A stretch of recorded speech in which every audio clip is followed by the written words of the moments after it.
that means and how to experience that. It is time for a radical commitment, not a consumerism religion, but an experience of spirituality this time.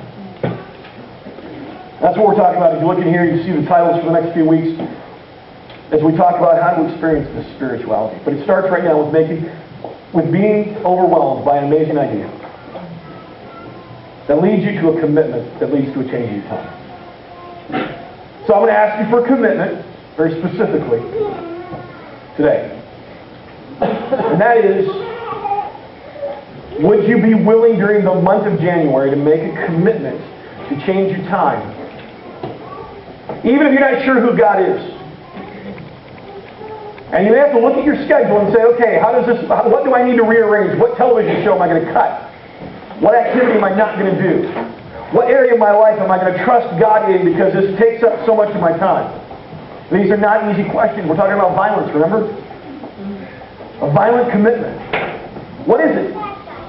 Because I'm challenging you this month to put God to the test and see if you grow spiritually and you start making a commitment that changes how you spend your time. And this month you change that shifts. Try it for a month.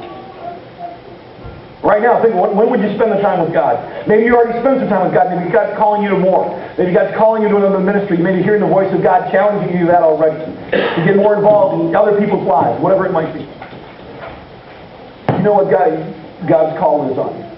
If you're, like I said, you're here checking out the God thing, man, maybe your commitment is just, okay, God, here I am. I'm going to look into who you are this month and see if it's real or not. But I challenge you that it's time. I believe deeply that for this family, it's time. It's time for us to pursue God, but it starts with an amazing idea that leads to a radical commitment, that leads to a radical reorganization of our time.